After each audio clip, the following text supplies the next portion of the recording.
৫ August fascist Awami League সরকারের পতনের পর থেকেই বাংলাদেশকে ঘিরে ভয়ঙ্কর ষড়যন্ত্র শুরু হয়েছে। দেশি বিদেশি নানা শক্তি আমাদের গণ অভ্যুত্থান ও আন্তর্জাতিক অবস্থানকে প্রশ্নবিদ্ধ করার চেষ্টা করছে। এর কেন্দ্রে রয়েছে ভারত, যারা আবারও আওয়ামী লীগকে নিজেদের নিয়ন্ত্রণে ক্ষমতায় ফিরিয়ে আনার চেষ্টা করছে।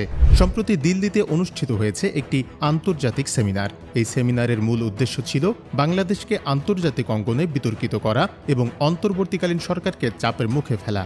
বিশ্লেষকরা বলছেন, এটি বাংলাদেশের রাজনীতিতে আওয়ামী লীগকে পুনর্বাসনের বড় প্রকল্পের অংশ।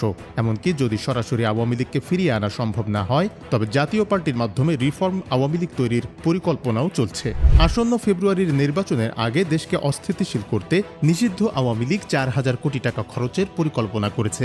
এর মধ্যে ২,৫০০ কোটি টাকা ইতোমধ্যেই মাঠ পর্যায়ে ছড়িয়ে দেওয়া হয়েছে। এর প্রভাবও স্পষ্ট। অনলাইনে ভুয়া খবর ও গুজব আগুনের মতো ছড়াচ্ছে। বিচ্ছিন্ন ঝটিকা মিছিল নিয়ন্ত্রণে ব্যর্থ হচ্ছে প্রশাসন। সন্ত্রাসী তৎপরতা, চাঁদাবাজি আর সহিংসতায় সাধারণ মানুষ উদ্বেগে দিন কাটাচ্ছে। রাজনৈতিক বিশ্লেষকরা বলছেন, এই সমস্যা থেকে উত্তরণের জন্য জাতীয় ঐক্য এবং একটি গ্রহণযোগ্য ও সুষ্ঠু জাতীয় সংসদ নির্বাচন দ্রুত সময়ে আয়োজন করা প্রয়োজন। কারণ নির্বাচন যত বিলম্বিত হবে, ষড়যন্ত্রকারীরা তাদের কার্যক্রম আরও বিস্তৃত করবে। এখন সময় রাষ্ট্রের স্বার্থকে প্রাধান্য দেওয়ার। মতবিরোধ থাকলেও স্বৈরাচার রোধে জাতীয় ঐক্য হতে হবে প্রধান অগ্রাধিকার।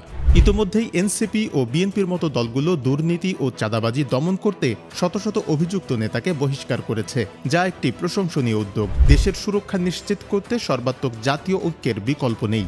জাতীয় ঐক্য ছাড়া ফ্যাসিস্ট আওয়ামী লীগ এবং ভারতীয় আধিপত্যবাদ থেকে মুক্তি এবং স্বাধীনতা রক্ষা সম্ভব নয়।